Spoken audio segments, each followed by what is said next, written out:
The tragic tale of Ekene and Nnenna. Once upon a time, in a rich, fertile land that stretched along the great rivers of Igboland, there lived a brave and noble warrior named Ekene. His name was known throughout the land, not only for his unmatched skills with the spear but also for his wisdom and loyalty to his king, Udo. But as fate would have it, Ekene's greatest challenge was not on the battlefield but in the chambers of his own heart. Ekene was born to a lineage of renowned warriors, trained in the ways of warfare, hunting, and the ancient rituals of his people. His father, a celebrated general, was killed defending the kingdom of Aloma from the neighboring tribes. Orphaned, Ekene was raised by his uncle, Udo, the ruler of the kingdom.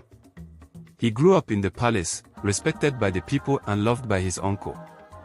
Though he was surrounded by wealth and power, Ekene so longed for something deeper than the life of a warrior, something he could not yet name.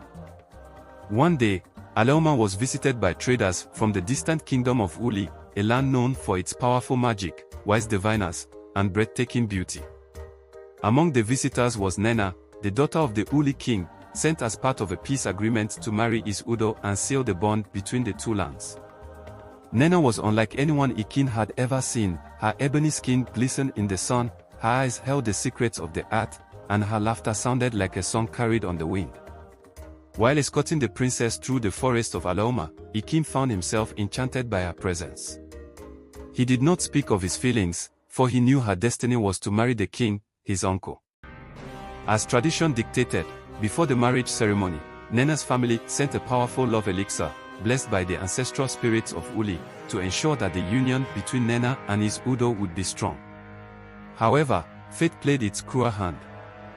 By mistake, the potion was drunk by Ekene and Nnenna during a quiet evening in the palace gardens. The moment the sweet liquid touched their lips, they were bound by an unbreakable spell, a love so fierce that it transcended all logic and duty. Now, despite knowing that Nnenna was promised to his uncle, Ekene could not control his love for her, and she, too, felt the same. The days that followed were filled with unbearable tension. The marriage ceremony took place as planned, and Nnenna became queen of Aloma. But in the shadows, Ekene and Nnenna's love bloomed like a wildflower in the forest. They met in secret, beneath the ancient Iroko tree that stood on the border between the kingdoms. There, they shared stolen moments, whispered promises, and dreams of a life together far from the palace walls. But their love could not remain hidden forever. The palace guards began to whisper, and soon enough, word reached Udo's ears. The king, though wise and fair, could not bear the betrayal of his own blood and his queen. Udo, heartbroken and filled with rage, summoned Ekene to his throne room. The once loving uncle was now a furious ruler, demanding that Ekene answer for his treachery. Torn between loyalty to his uncle and the love he felt for Nnenna, Ekene could only plead for mercy, confessing the truth of the love potion. Udo, however, was unmoved. He banished Ekene from Aloma, condemning him to wander as a fugitive, never to return. Nnenna, now bound to a loveless marriage, was trapped in the palace, her heart slowly breaking. Ekene fled to the wilderness, where he wandered for months, living off the land and wrestling with his guilt. He was haunted by visions of Nnenna, wondering if she was safe, if she still loved him. Meanwhile, Nnenna was tormented by loneliness. Though she remained queen, her spirit grew weaker by the day. She sent secret messages to Ekene, carried by birds, begging him to return to her.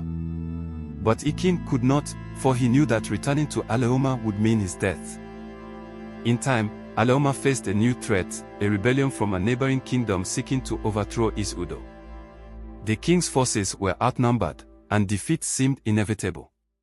Word reached Ekene in exile, and though he was forbidden to return, he could not stand by and watch his homeland fall. Ekene gathered his strength and, with the help of loyal warriors who still believed in him, launched a surprise attack on the invaders. His bravery turned the tide of the battle, and Aloma was saved. But in the process, Ekene was gravely wounded. The kingdom of Aloma mourned the loss of its greatest warrior and its beloved queen. Udo, stricken with guilt and sorrow, withdrew from public life, leaving the kingdom to be ruled by a council of elders.